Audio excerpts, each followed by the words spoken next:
Hello and welcome to episode 13 of the magazine monologues. A couple of brief things.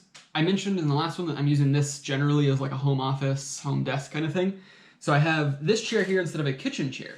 It does rock. I'm trying to be very, very conscious about the rocking for two reasons. A, it can probably be distracting if I'm like doing anything like this or moving or whatever. In addition, the arms, if they touch the table or like scrape, I am aware, because I've caught it on a couple of the other videos, sound can travel through the stand that the GoPro's on, so I'm trying to be very conscious about not doing that. If you do hear it, I apologize. I'm trying to be incredibly conscious about it. Second is the article comes from the same double issue of Time, Visions of Equity. Before we get into the article, I do want to talk about the Visions of Equity portion. It was very good. It's all sorts of articles and collection of articles and collections of anecdotes about just like social and cultural equality and things like that. What I want to highlight is there's a section that I forget the title of it because I actually am not doing a full video on it, but I should have checked the title, is 40 solutions that America can implement now or something along those lines. And it's 40 different blurbs, anywhere from 2 or 3 sentences to maybe 2 paragraphs. I don't even know. I don't think any of them were actually 2 paragraphs, but maybe. From activists, policymakers, people who've been in, prison system, orphan systems, homeless systems, like anything, like just 40 different people with 40 different ideas that America could implement now. They range from don't dispatch the police to like a mental health phone call or 911 call or whatever, dispatch a mental health professional, to change the way that schools are funded, because briefly, generally speaking, schools are funded via property taxes. So rich neighborhoods pay more in property taxes, they have better schools. Poor neighborhoods pay less in property taxes, they have worse schools, and that just reinforces the divide. There are 38 other solutions that they suggested here. I will admit I don't agree with all of them. I don't disagree with all of them. I would say off the top of my head, 65, 70% of them, I was like, yeah, these are solid. The others, I'm not saying they're bad, right? And I think that we all agree that something needs to change. And none of these are like revolutionary, right? So I don't think that there's any harm at all in trying even one that I don't necessarily agree with. Because if it's bad, just change it back in 5 years, right? Like it's costless basically to try almost all of these. All that to say is it was very good. It gave me a lot to think about. I really enjoyed it. The title of the article that we will be discussing today is How Juul Got Vaporized. It is written by Jamie Ducharme. It is adapted from her recent book, Big Vape. She's a staff writer with Time magazine that covers health issues. So Juul, if you're not familiar, is an e-cigarette company. If you see people, like they've got, this is mostly, I have 5 viewers, and I'm not actually certain if all 5 of you know what Juul is. If you don't know what an e-cig is, it's the flash drive looking thing that people basically smoke with. So instead of smoking now, people vape.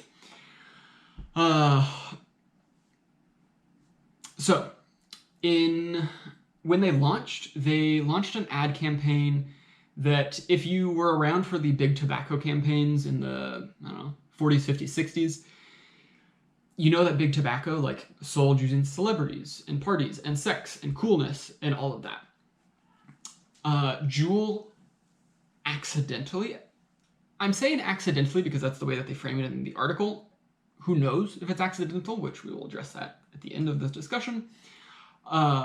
Accidentally had the similar type of ad campaign, which it was called Vaporized, which is, the title of the article is a play on their ad campaign name. But it was it was inadvertently targeted to youth and teenagers, because you would have supermodels, celebrities, influencers, all of these people that 14, 15 through 22-year-olds look up to. Kim Kardashian, Leonardo DiCaprio, Bella Thorne, like whoever, just all these people that, and I'm not saying that any of those individuals were involved with Juul, it's just an example. So, they'd be like, oh, I love my new e-cig, it's really great, it's helped me stop smoking. Or they'd do something and they're like, oh, this YouTube video is sponsored by Juul, and they do a whole thing. Those kind of ideas, which it may not have intentionally been targeting teenagers and young 20s, but the people that engage with YouTube, Instagram, Twitch, I'm sure there's other social media sites that I'm just like not thinking of. Snapchat, I'm sure, are primarily used by younger people. And so Juul is facing a national backlash to that in the form of court cases, so the court case that they most specifically go into is on June 7th, which is a little more than a week from this taping. I believe it's actually a week from tomorrow, I believe.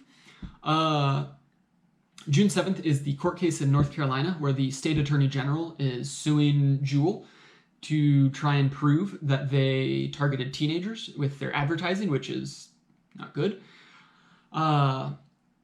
That's one of many court cases. So like Massachusetts, Colorado, school districts, counties, like all sorts of people are suing Juul over their advertising campaign and methods from the last few years. So they're facing that backlash. The other backlash that they're facing is actually from federal regulators, which this is a rare bipartisan issue. Republicans and Democrats alike think that, kids smoking is bad. So under the Trump administration, I don't know what agency is responsible for this, but because it didn't actually mention it in the article, but under the Trump administration, the federal age to purchase tobacco went from 18, I believe it was 18 to 21. It might have been 19, but either way, it got raised to 21, the same as the federal alcohol purchase age. In addition, the FDA banned a lot of the flavored products. So, cotton candy flavored Juul products. Clearly, kids would like that. When I was a kid, I loved bubblegum ice cream. That is garbage ice cream. Okay, like I had that like 2 years ago or something as an adult. What have I been, like 26 at the time? Terrible ice cream. If you gave me bubblegum flavored cigarettes, I would never smoke again. I don't smoke anyways, but it's just to say. In addition, under the current administration, the Biden administration, which if for whatever reason somebody's watching this and they don't realize, Trump Republican, Biden Democrat, under the Trump administration, the FDA is looking to regulate Juul and just like e-cig products more generally. They're looking to regulate them more strictly. And this court case in North Carolina could be a big factor in that, because if the court comes down and says, yeah, Juul targeted teenagers, that was really bad, the FDA might step in and say, yeah, so Juul has to put a big label on their package that says, like, I don't know, this causes cancer or anything. I don't really know the health effects of vaping. I do know it's not great. My understanding is it's mostly heavy metal effects, which is different from cigarettes, I think. But again, not a health guy. Further, what kind of was the impetus to all of this, and I should have started with this, I will do better next time I make a video, is there's been a huge increase in high school vaping. So I have the stats written down here, because I want to get them right. In 2011, which actually is the year I graduated high school, 16% of high schoolers within the last month had smoked a cigarette, but only 2% had vaped. Fun fact, I'm fairly certain actually a decent portion of my friends had vaped, so they were a minority. 2011, right? But in 2019, the percentage that had smoked cigarettes had fallen to 6%, but the percentage that had vaped had skyrocketed to 28%. That's a huge increase. 2019 was when the Trump administration did their changes, and then in 2020, there was a decrease actually in both. Smoking went to 5% and vaping went to 20%. Still quite high, but it is lower. It's hard to say that it was because of the Trump administration changes, but it's definitely a factor. All that to say is Juul is facing a lot of legal hurdles, as well as kind of cultural hurdles, right? Because as people become more aware of like what vaping is and just like how addictive it can be, or health effects or whatever, there's a lot more ads against vaping, which I would say that's cultural, whereas legal are the like actual court cases. I know that, so I watch Twitch pretty regularly. I don't know, probably every other day, maybe even every day, there'll be an ad that pops up and there's like a metal monster cat thing. And I actually thought it was a movie trailer the very first time I saw it. It's not a movie trailer, but it's like a metal cat thing. And it like jumps out and attacks this guy, and they're like, oh, well, here's what vaping does to your lungs. So that's what makes me think vaping has to do with heavy metals. And a lot of the organizations that are nonprofits that are trying to, protect kids from smoking, that have been around for decades, are getting very concerned, have been, it's not new, have been very concerned about vaping and its effects with kids, because it just like forms a whole new set of addictions. And so, big hypothetical. Even if vaping had no negative health side effects, like heavy metals or whatever, which I'm fairly certain that there are negative health side effects, even if that was true, addiction itself is bad, right? Like people hear addiction and they just automatically think like drugs, alcohol, smoking. All three of those have negative health effects, right?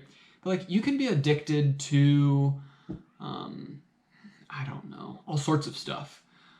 You can be addicted to eating. That's bad. You can be addicted to working out.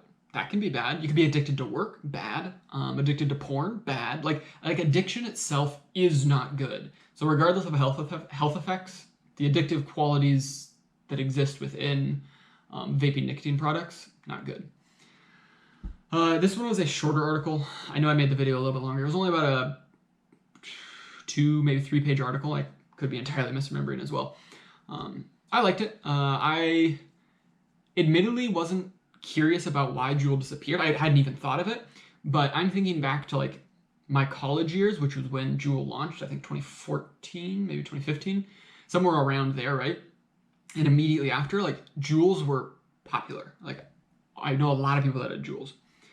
Now I don't hardly ever see them or know people that vape, which, I mean, I know a couple, not a lot, but a couple, but it's like significantly less Juuls are seen than 5 years ago, at least from my perspective. It was interesting if that cleared up. It's not something that I would have thought about before, which again is the purpose of the magazines. The magazine's purpose is to just expose me to things that I would have never read on my own. But it was good. The next article is going to be coming from Scientific American, and it is a wild, wild ride. All right, I'll see you guys in episode 14.